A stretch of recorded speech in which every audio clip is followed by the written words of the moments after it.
नमस्ते दोस्तों, स्वागत है आप सभी का आपके अपने चैनल सपोर्टिंग एजुकेशन एग्ज़ाम में। दोस्तों कैसे हैं आप सब लोग। उम्मीद करता हूं कि आप सभी लोग बेहतरीन होंगे और अपनी सीटेट की तैयारी बेहतरीन तरीके से कर रहे होंगे।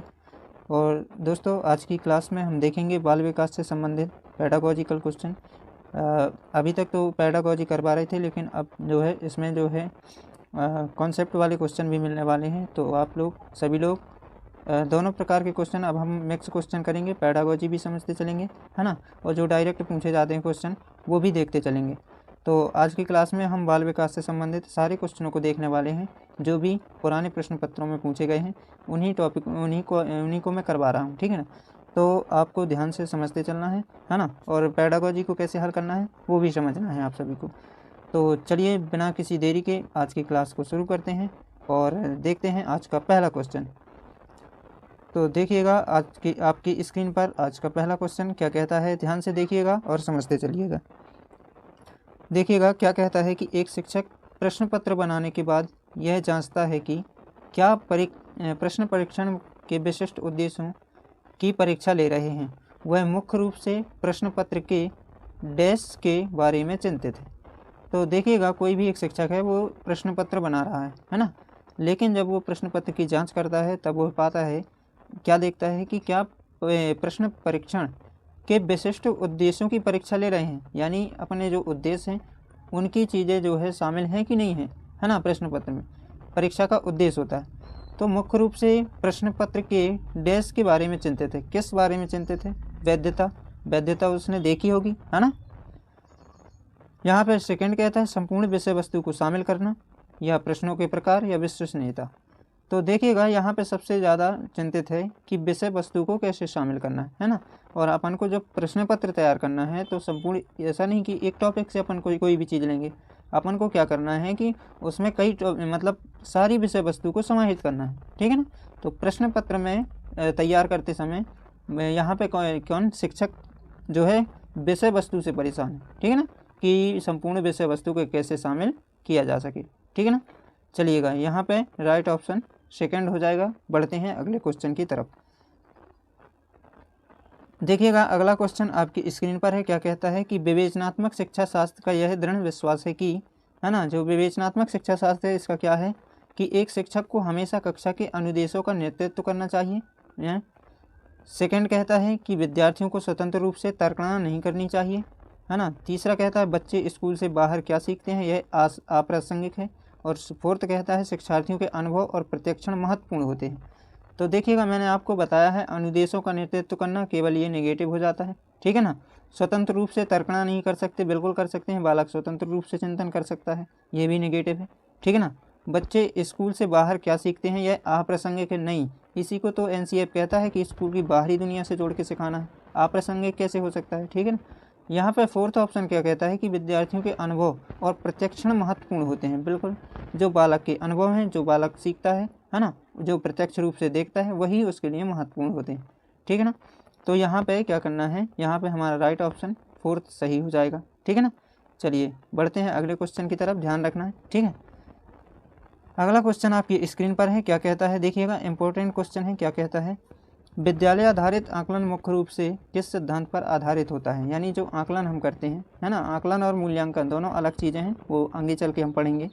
तो आकलन का मतलब होता है जो चलती हैं, जो सतत और व्यापक रूप से होता है आकलन, ठीक है ना। आकलन क्या है, जैसे हमने किसी टॉपिक को पढ़ाया और फिर उसके बारे में पता किया कि ये टॉपिक कहाँ तक बालक को समझ में आया, ये आकलन द्वारा संभव है ना। मूल्यांकन जो होता है वो सत्र के अंत में होता है ना, जिसको वार्षिक परीक्षा कहते हैं, उसको मूल्यांकन कहते हैं। और आकलन जो है सतत होता है। तो आकलन मुख्य रूप से किस सिद्धांत पर आधारित होता है। फर्स्ट कह रहा है कि फर्स्ट क्या कहता है कि वाह परीक्षकों की अपेक्षा शिक्षक अपने विद्यार्थियों की क्षमताओं को बेहतर जानते हैं। सेकंड कहता है किसी भी कीमत पर विद्यार्थियों को अच्छे ग्रेड मिलने चाहिए। देखिएगा पेडागोजी में ग्रेड शब्द ये गलत होता है, नेगेटिव होता है, ठीक है ना। इसको अपन को पॉजिटिव, यदि प्रश्न पॉजिटिव है तो आंसर पॉजिटिव ही देखना है। थर्ड क्या कहता है आकलन बहुत किफ़ायती होता है, ये गलत बात हो जाएगी, है ना। फोर्थ क्या कहता है विद्यालय बाह्य परीक्षा निकायों की अपेक्षा ज़्यादा सक्षम, ऐसा भी नहीं है, ठीक है ना। यहाँ पे क्या है कि बाह्य पर्यवेक्षकों, है ना, परीक्षकों की अपेक्षा शिक्षक अपने शिक्षार्थियों की क्षमताओं को बेहतर जानते हैं, बिल्कुल, है ना। तो जो शिक्षक होते हैं, जो परीक्षक होते हैं वो अलग चीज़ है, और जो शिक्षक होते हैं, शिक्षक तो अपने बालक के बारे में बेहतर तरीके से जानता है, उसकी क्षमताओं के बारे में, ठीक है ना। तो यहाँ पे हमारा आकलन के लिए सर्वोत्तम जो हो जाएगा सिद्धांत कौन सा हो जाएगा, ए नंबर का, ठीक है। तो राइट ऑप्शन ए चला जाएगा। बढ़ते हैं अगले क्वेश्चन की तरफ। अगला क्वेश्चन क्या कहता है, कहता है कि शिक्षार्थी व्यक्तिगत भिन्नता प्रदर्शित करते हैं, अतः शिक्षक को, देखिएगा क्लास में व्यक्तिगत भिन्नता होती है ना, बालक होते हैं, कई प्रकार के, विभिन्न प्रकार के बालक होते हैं, तो व्यक्तिगत भिन्नता देखने को मिलती है। तो वही है कि शिक्षार्थी व्यक्तिगत भिन्नता प्रदर्शित करते हैं, अतः शिक्षक को अधिगम की एक समान गति पर बल देना नहीं। यदि विद्यार्थी भिन्न भिन्न है तो वहाँ पे एक समान गति पर बल नहीं देना, है ना, विविध तरीकों को उपलब्ध कराना, ठीक है ना। सेकंड कहता है सीखने के विविध अनुभवों को उपलब्ध कराना, ये ऑप्शन यहाँ पे सही हो जाएगा, है ना। बालक को, यदि विभिन्न प्रकार के बालक हैं, ठीक है ना, तो उनके लिए विभिन्न अनुभव अनिवार्य हैं और विभिन्न शिक्षण विधियाँ अनिवार्य, ठीक है। तो यहाँ पे राइट ऑप्शन सेकंड जाएगा।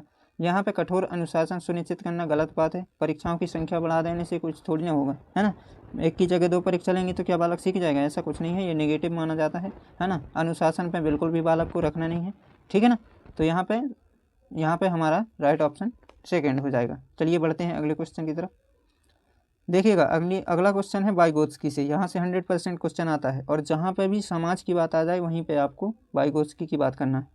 वाइगोत्स्की बच्चों के सीखने में निम्नलिखित में से किस कारक की महत्वपूर्ण भूमिका पर बल दिया है। तो इन्होंने सामाजिक विकास का सिद्धांत दिया है। तो इन्होंने ये कहा है कि बच्चा जो होता है वो समाज से सीखता है, ठीक है ना। तो जहाँ पे भी वाइगोत्स्की मनोवैज्ञानिक का नाम देखे वहाँ पे आपको समाज ढूंढना है, सामाजिक ढूंढना है, ठीक है ना। इन्होंने समाज की ही बात की है। उन्होंने कहा है कि जो बालक होता है उस पर जो है सबसे ज़्यादा जो प्रभाव पड़ता है वो समाज का पड़ता है, ठीक है ना। तो सामाजिक विकास का सिद्धांत दिया है वाइगोत्स्की ने, इसलिए ध्यान रखना, ठीक है। बढ़ते हैं अगले क्वेश्चन की तरफ। अगला क्वेश्चन आपकी स्क्रीन पर है, पेडागोजिकल क्वेश्चन है। देखिएगा क्या कहता है, एक शिक्षिका अपने आप से कभी भी प्रश्न के उत्तर नहीं देती है, वह अपने शिक्षार्थियों को उत्तर देने के लिए समूह चर्चा और सहयोगात्मक अधिगम अपनाने के लिए प्रोत्साहित करती है। यह उपागम डैश के सिद्धांत पर आधारित। ये तो बहुत अच्छा काम करवा रही शिक्षिका है ना। यहाँ पे क्या कहती हैं कि यहाँ पे जो है एक शिक्षिका हैं वो कभी भी प्रश्न का उत्तर नहीं देती हैं स्वयं से, है ना। वो क्या कहती हैं कि शिक्षार्थियों को उत्तर देने के लिए वो समूह चर्चा करवाती हैं, सहयोगात्मक अधिगम, और बालक स्वयं चीज़ें करता है, ठीक है ना। तो यह उपागम डैश के सिद्धांत पर आधारित है। कौन से, सक्रिय भागीदारी, अनुदेशन सामग्री उचित संगठन, गलत बात, अच्छा उदाहरण प्रस्तुत करना और भूमिका प्रतिरूप बनाना, गलत बात, और सीखने की तत्परता। यहाँ पे क्या हो जाएगा, राइट ऑप्शन हो जाएगा यहाँ पे सक्रिय भागीदारी के लिए, है ना, ताकि बालक सक्रिय तरीके से जो है सीखने में रुचि ले, इसलिए वो ऐसा करा रही, ठीक है ना। तो बालकों की सक्रिय भागीदारी के लिए वो उन्हीं पे सारी चीज़ें छोड़ देती है ना, स्वयं ना बताकर। तो यहाँ पे राइट ऑप्शन हमारा फर्स्ट हो जाएगा। चलिए बढ़ते हैं अगले क्वेश्चन की तरफ। अगला क्वेश्चन आपकी स्क्रीन पर है, क्या कहता है कि निम्नलिखित में से कौन सा शिक्षक से संबंधित अधिगम को प्रभावित करने वाला कारक। तो कौन सा यहाँ पे जो है शिक्षक से संबंधित अधिगम का मतलब होता है सीखना। एक चीज़ याद रखना, अधिगम का मतलब होता है सीखना, है ना। तो लर्निंग इसी को बोलते हैं, इसी को सीखना, इसी को अधिगम, ठीक है। तो यहाँ पे शिक्षक से संबंधित जो अधिगम को प्रभावित करने वाला कौन सा कारक है शिक्षक से संबंधित। तो विषय वस्तु में प्रवीणता, बैठने की उचित व्यवस्था, ये गलत है ना। बैठने की उचित व्यवस्था शिक्षक से कैसे संबंधित हो जाएगी, है ना। तो और यहाँ पे जो है कौन सा हो जाएगा, यहाँ थर्ड क्या कहता है कि शिक्षण अधिगम संसाधनों की उपलब्धता, ये भी नहीं है शिक्षक से संबंधित। विषय वस्तु या अधिगम अनुभवों की प्रकृति, ये भी नहीं। तो सबसे ज़्यादा जो प्रभावित करने वाला कारक है वो है विषय वस्तु में प्रवीणता, यानी जो शिक्षक संबंधी कारक होगा अधिगम को प्रभावित करने वाला वो होगा विषय वस्तु में प्रवीणता, कि जो टीचर है वो कहाँ तक अपनी विषय वस्तु या अपने जो विषय है उसको कहाँ तक बढ़िया तरीके से समझा पा रहा है, ठीक है ना।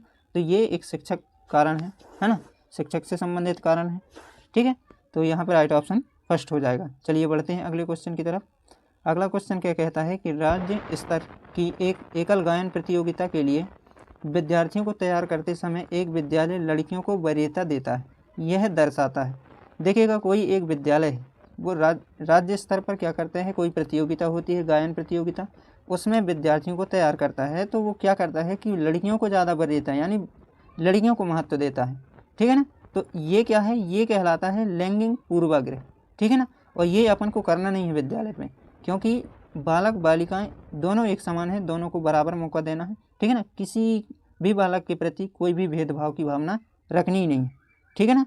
तो यहाँ पे राइट ऑप्शन हमारा ए चला जाएगा, है ना। जैसे विद्यालय कर रहा है कि लड़कियों को वरीयता दे रहा है, या लड़के होते लड़कों को वरीयता दे रहा है, ऐसा करनी नहीं है, बराबर बराबर समान मानते हुए सारी चीज़ें विद्यालय में करना है, ठीक है ना। तो यहाँ पे राइट ऑप्शन फर्स्ट के साथ चले जाएंगे, ठीक है ना। चलिए बढ़ते हैं अगले क्वेश्चन की तरफ। अगला क्वेश्चन कहता है बीजों के अंकुरण की संकल्पना के शिक्षण की सबसे प्रभावी पद्धति है। क्या हो जाएगी यहाँ पे, यानी बालक को यदि बीजों के अंकुरण के बारे में पढ़ाना है तो सबसे प्रभावी पद्धति क्या होगी, विस्तृत व्याख्या करना। देखिए व्याख्या करने से बालक उतना बढ़िया नहीं समझ पाता, ये नेगेटिव होता है, व्याख्या शब्द नेगेटिव है, ठीक है ना। विद्यार्थियों द्वारा पौधों के बीज बोना और उनके अंकुरण के चरणों का अवलोकन, बिल्कुल ये सही यहाँ पे हो जाएगा कि विद्यार्थियों द्वारा जो पौधे हैं, है ना, जो बीज हैं उनको बोने के लिए बोलना, है ना। बोने यहाँ पे गलत लिखा है, ठीक है ना।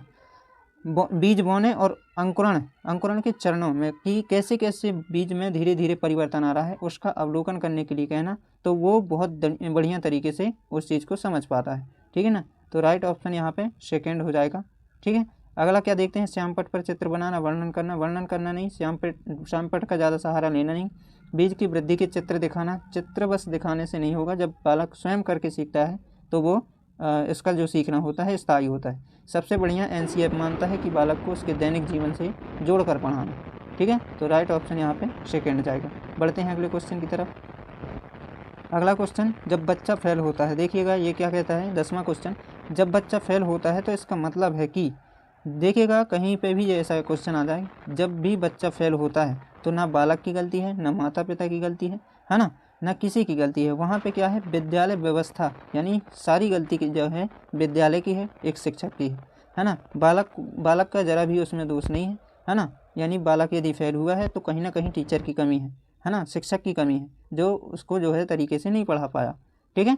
तो यहाँ पे राइट ऑप्शन फोर्थ चला जाएगा। बच्चा पढ़ाई के योग्य नहीं है, बिल्कुल प्रत्येक बच्चा पढ़ाई के योग्य है, पढ़ सकता है ना। बस अपन को सारे बच्चों को देखना है। बच्चे ने उत्तर को सही तरीके से नहीं किया, गलत बात। बच्चे को प्राइवेट स्कूल, ये गलत बात है ना। तो यहाँ पे राइट ऑप्शन क्या हो जाएगा, फोर्थ हो जाएगा कि विद्यालय की व्यवस्था फेल हुई है, यानी टीचर की गलती है, कहीं ना कहीं उसमें कमी है, ठीक है। इसलिए हम बालक को गलत नहीं कह सकते, ठीक है ना। यहाँ पे राइट ऑप्शन फोर्थ जाएगा। पेपर करते समय तो आप नहीं कह सकते बालक को गलत, है ना। बाद में भले जब आप जाएँ स्कूल तो शायद कह भी दें, लेकिन अभी नहीं कह सकते, ठीक है, नहीं आप फेल हो जाएंगे। तो यहाँ पे बालक को सर्वोत्तम मानना है, ठीक है। फोर्थ ऑप्शन यहाँ पे सही हो जाएगा। चलिए अगले क्वेश्चन को देखते हैं। 11वां क्वेश्चन आपकी स्क्रीन पर क्या कहता है कि शिक्षण से अधिगम पर बल देने वाला परिवर्तन हो सकता है। तो यानी शिक्षण से जो अधिगम है, शिक्षण से यानी सीखने पर बल देने वाला परिवर्तन हो सकता है बाल केंद्रित शिक्षा पद्धति अपनाकर, ठीक है ना। तो शिक्षण द्वारा हम सिखा सकते हैं बालक को, कैसे, बाल केंद्रित शिक्षा द्वारा, यानी बालक के हिसाब से, ठीक है ना। रटने को प्रोत्साहित नहीं करना बालक को, अग्र शिक्षण तकनीक अपनाने, परीक्षा परिणामों पर केंद्रित नहीं रहना कभी भी, है ना, पेपर दे रहे हैं। यहाँ पे राइट ऑप्शन अपना बाल केंद्रित, जब प्रश्न पॉजिटिव हो तो आंसर भी आपको पॉजिटिव देखना है। बढ़ते हैं अगले क्वेश्चन की तरफ। 12वां क्वेश्चन आपके स्क्रीन पर है। समावेशी शिक्षा से 100% क्वेश्चन आता है, 1 से 2 क्वेश्चन आएंगे, है ना, इतना आपको ध्यान रखना है, चाहे वो किसी भी सब्जेक्ट में आ सकते हैं। समावेशी शिक्षा का क्या तात्पर्य है। पहला कहता है बच्चों को रटने को प्रोत्साहित करना, गलत बात, बालक को रटानी नहीं। कक्षा में विविधता रखती है, बिल्कुल यही पे सही हो जाएगा। विविधता का मतलब सभी बालक एक समान पढ़ते हैं, ठीक है ना। सभी बालक क्या करते हैं, एक ही क्लास में पढ़ते हैं, चाहे वो किसी भी वर्ग का हो, चाहे वो विकलांग हो या कोई भी हो, है ना, कमज़ोर हो, प्रतिभाशाली हो, सभी जो होते हैं एक साथ पढ़ते हैं। इसी को कहते हैं समावेशी शिक्षा, ठीक है। तो समावेशी शिक्षा कक्षा में क्या करती है, विविधता रखती है। दाखिले संबंधी कठोर प्रक्रियाओं को बढ़ावा देती है, गलत, है ना। तथ्यों की शिक्षा से संबंधित है, गलत बात, ठीक है। Right option second. बढ़ते हैं अगले क्वेश्चन की तरफ। देखिएगा अगला क्वेश्चन क्या है, निम्नलिखित में से कौन सी प्रगतिशील शिक्षा की विशेषता है। प्रगतिशील से भी क्वेश्चन आता है ना, तो ये भी ध्यान रखना है। प्रगतिशील शिक्षा की कौन सी विशेषता है, समय सारणी और बैठने की व्यवस्था में लचीलापन। केवल, देखिए जहाँ पे भी केवल लगा हो इसको तुरंत नेगेटिव मान लेना है ना, गलत बात। पाठ्य पुस्तकों पर आधारित रहना, गलत बात, है ना। परीक्षाओं में अच्छे अंक प्राप्त करना, गलत, है ना। केवल परीक्षाओं में अंक लाने से कुछ नहीं होता, बार बार ली जाने वाली परीक्षाएं, ये भी गलत। तो प्रगतिशील शिक्षा का मतलब होता है समय सारणी और बैठने की व्यवस्था में लचीलापन, ठीक है ना। तो यहाँ पे राइट ऑप्शन ए सही हो जाएगा, है ना, फर्स्ट ऑप्शन सही हो जाएगा।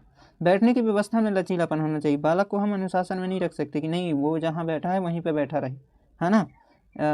बालक कहीं पे भी बैठ सकता है, जैसे ही उसकी इच्छा करे वो ऐसे बैठ सकता है। समय सारणी यहाँ से वहाँ हो जानी चाहिए, यानी ऐसा नहीं है कि इतने देर से इतनी देर तक पढ़ानी है। बालक की यदि रुचि है खेलने की तो थोड़ी सा उनको खेल के द्वारा सिखाया जा सकता है, ठीक है ना। तो राइट ऑप्शन यहाँ पे ए हो जाएगा, ठीक है ना। चलिए बढ़ते हैं अगले क्वेश्चन की तरफ। अगला क्वेश्चन आपकी स्क्रीन पर है। क्या कहता है कि कोहल वर्ग के अनुसार शिक्षक बच्चों में नैतिक मूल्यों का विकास कर सकता है। किस प्रकार कर सकता है? यहाँ पे फर्स्ट कह रहा कैसे व्यवहार किया जाना चाहिए, इस पर कठोर निर्देश देगा। देखिए बालक को कठोर निर्देश नहीं देना, यही कीवर्ड आपको याद रखना है सीटेट पेपर देते समय, है ना। धार्मिक शिक्षा को महत्व देकर, ये गलत बात, कोहल वर्ग ने ऐसी कोई बात नहीं कही है।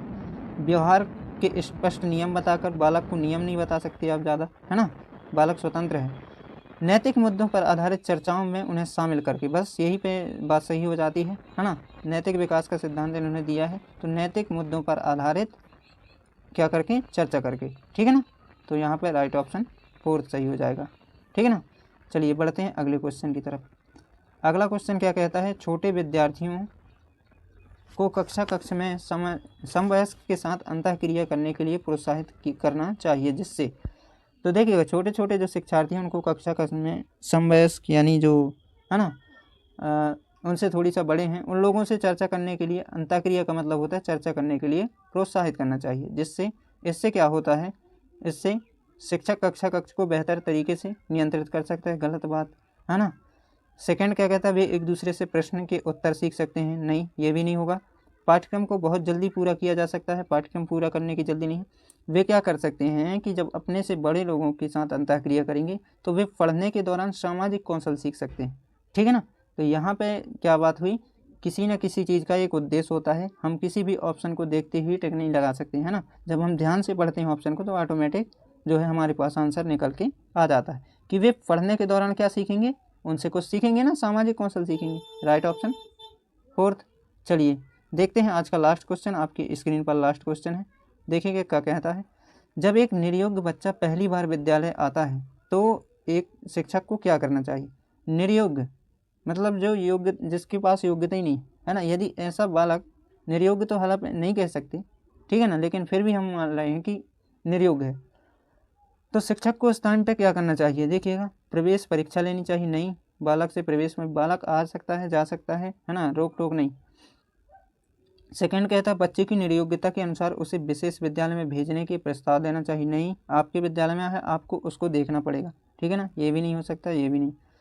थर्ड क्या कहता है, सरकारी योजना विकसित करने के लिए बच्चे के माता पिता के साथ चर्चा करना चाहिए। बिल्कुल यहाँ पे हम जो है उनके माता पिता से चर्चा कर सकते हैं, ये हो जाती है पॉजिटिव ऑप्शन। देखिए यहाँ पे ऑटोमेटिक अपन को लग रहा है कि ये आंसर सही हो जाएगा, है ना।